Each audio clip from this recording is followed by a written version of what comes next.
Ерөнхий чиглэлийг ойлгосон хүн урсгал дагаж сэлдэг, эсэргүүцдэггүй.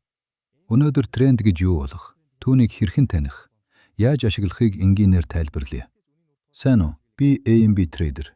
Энд бид арилжааг эхлэгчдэд үннээр амархан баяжхыг амлалгүй заадаг. Эхлээд богино сануулга. Арилжаа өндөр эрсдэлтэй. Та хөрөнгөө алдаж болзошгүй. Энэ видео зөвхөн боловсролын зорилготой, санхүүгийн зөвлөгөө биш. Тренд гэдэг бол үн урт хугацаанд явж буй ерөнхий чиглэл. Үн хизээж шулуун явдаггүй. Дээш доош савладаг. Гэхдээ тэр савлалтын цаана нэг ерөнхий чиглэл байдаг. Түүнийг тренд гэнэ. Тренд үндсэн 3 төрөлтэй. Өсөх, буурах, хэвтээ. Эхнийх нь өсөх тренд. Өсөх тренд гэдэг нь үн шатлан дээшилж байгаа байдал. Үүнийг хэрхэн таних вэ? Үн улам бүр өндөр оргил үүсгэж, бас өндөр ёроол үүсгэж байвал энэ бол өсөх тренд.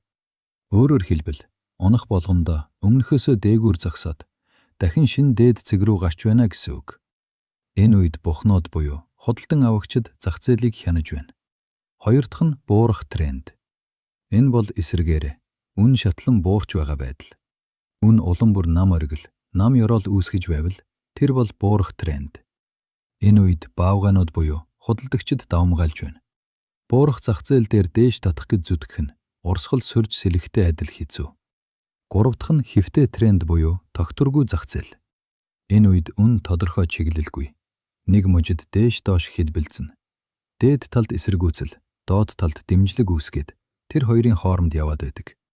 Өмнөх видеонд үзсэн дэмжлэг, эсэргүүцэл санаж байна уу? Хэвтээ зах зээл дээр яг тэр хоёрын хооронд арилждаг. Трендийг яаж таних вэ?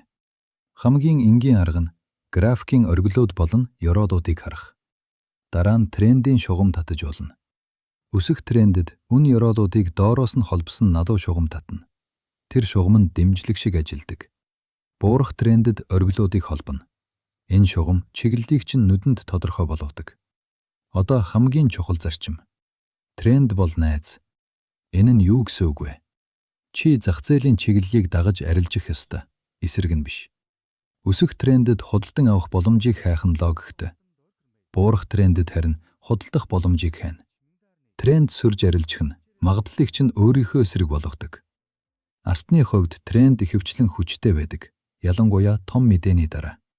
Тиймээс эхлээд том хугацааны график дээр ерөнхий чиглэлээ тогтоогоод дараа нь жижиг хугацаанд оролтоо хайвал илүү найдвартай. Гэхдээ үннийг хэлье.